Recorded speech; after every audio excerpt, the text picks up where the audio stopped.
भोपाल की मौलाना आजाद राष्ट्रीय प्रायोगिक संस्था में आयोजित तुरीनाद 25 कार्यक्रम में मुख्यमंत्री डॉक्टर मोहन यादव ने छात्राओं और शिक्षकों को संबोधित किया।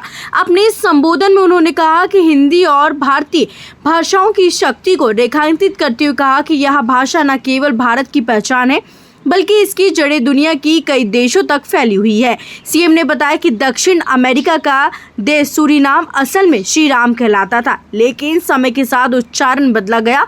उन्होंने उज्जैन में आयोजित कालिदास समारोह का जिक्र करते हुए कहा कि जब सूरीनाम की राजदूत आई थी और उसने देश का वास्तविक नाम पूछा तो उन्होंने खड़े होकर कहा कि हमारे देश का नाम श्री राम है।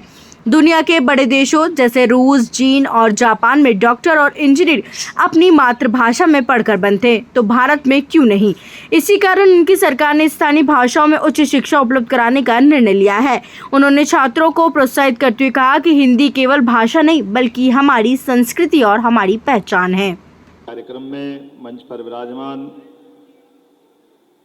Doctor Santosh Kumar Chaubey ji, chancellor RNTU Rabindranath Tagore university Bhopal,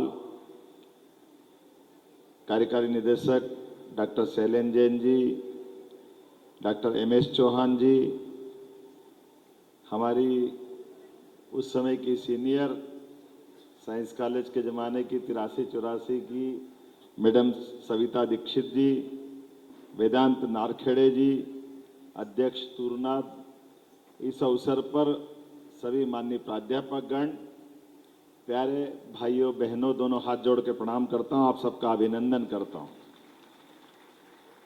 आज के इस अवसर पर जब मैं आपसे बात करने के लिए मौलाना आजाद राष्ट्रीय प्रौद्योगिकी संस्थान में 2 दिन के इस महोत्सव में जब शामिल हुआ हूं, तो ये नाम ही सुन के आनंद आ गया। तुरीनाद, नाद मतलब अपना एक ओंकार की ध्वनि अपने आप में शरीर में घूमती रहती, गुंजायमान होती। और ये बात भी सही है कि भाषा के कारण से, अपने इस हिंदी के कारण से आज एक पूरा देश अलग करवट लेके अलग दुनिया में खड़ा हुआ है। हम याद करें स्वामी विवेकानंद को, जिन्होंने शिकागो में अपने विश्व धर्म सम्मेलन में जिस प्रकार से दुनिया के सामने भारतीय दर्शन को रखा, या अटल बिहारी वाजपेयी जी को याद करें, संयुक्त राष्ट्र संघ में पहली बार उन्होंने हिंदी के भाषण देकर के अपनी एक अलग पहचान बनाई।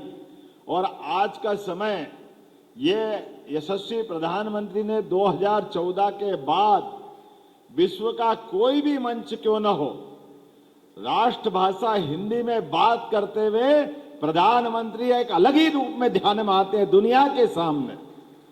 जोरदार अभिनंदन करें यशस्वी प्रधानमंत्री नरेंद्र मोदी जी के लिए। और ये कितना मौलिक प्रश्न है, सहजता से सोचने वाली बात है कि दुनिया के बड़े से बड़े उन्नतशील देशों में, हम चाइना को देखें, वो चीनी भाषा में अपने आनंद महसूस करता है, रसिया वाले रसिया में आनंद के साथ बात करते हैं, अमेरिका से लेकर के बाकी कुछ देश छोड़ दें जो कोई न कोई कारण से इंग्लैंड के साथ संबंध जोड़ते थे। वो अतीत का हमारा थोड़ा समय भी खराब था, लेकिन कोई बात नहीं, इस लंबे कालक्रम में ये हमारे जो युवा बैठे हैं, इनके सामने तो यही सही समय है हमारे लिए हिंदी के बारे में बात करने का। और हमें अब एक अलग दौर में प्रवेश भी कर रहे हैं। अपनी भाषा को छोड़कर कोई देश कैसे आगे बढ़ सकता है? और इतनी बड़ी आबादी का देश, लगभग 145 करोड़ से आबादी वाला देश, अपनी भाषा के बलबूते पर दुनिया के अंदर एक अलग पहचान भी रखता है। और जब मैं इसी को बात इस ढंग से भी कह रहा हूं कि जब आज के दौर में, यद्यपि ये तो दौर वो था जब देश आजाद हुआ, तो मैं आपसे बात कर सकता हूं, एक इजराइल नामक देश 1948 में आजाद होता है, हमारी आजादी के 1 साल बाद। लेकिन इजराइल जैसा देश अपनी भाषा, अपनी संस्कृति, अपने बाकी आबो हवा के साथ पूरे दुनिया के अंदर कितने प्रकार से पहचान बनाता है।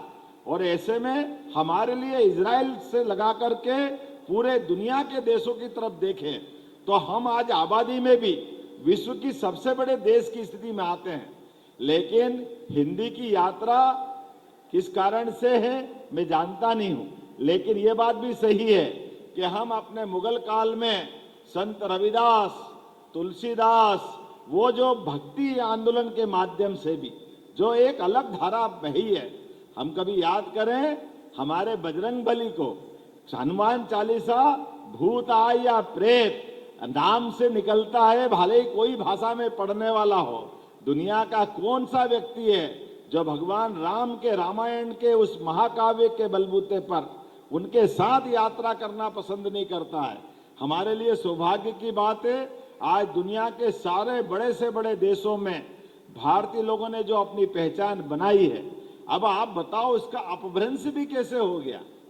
एक देश है सूरीनाम, सूरीनाम हमने सबने सुना होगा, ये दक्षिण अमेरिकी देश है। कोई इसका सही नाम बताएगा? सूरीनाम का क्या नाम है? सूरीनाम को सही नाम क्या है? ये हमारी भाषा से जुड़ा हुआ ही मुद्दा है। आपकी जानकारी के लिए बता दूं, जब अयोध्या में भगवान राम का धाम जगमगा रहा है, उसका नाम श्री राम है। पुराने काल के समय में, मेरे साथ बोला जय जय श्री राम। अब बताओ, श्री राम का ये हमारी भाषा की जानकारी के अभाव में हमने नाम नहीं रखा। कब रखा होगा नाम वहां के लोगों ने? लेकिन वो सूरीनाम अपने आप में, मैं अभी बीच में कालिदास समारोह में उज्जैन में आया हुआ था, और उज्जैन में वहां की राजदूत आई और सूरीनाम की तरफ से जब उनने अपनी बात रखी तो मैंने ऐसे ही विनोद में पूछा कि आपके देश का सही नाम क्या है? तो उनने खड़े होकर खुद कहा कि हमारे देश का सही नाम श्री राम है। तो मैंने कहा सूरीनाम कैसे हो गया? बोले ये भारत वालों के कारण से हो गया। आप योग को योगा और पता नहीं क्या क्या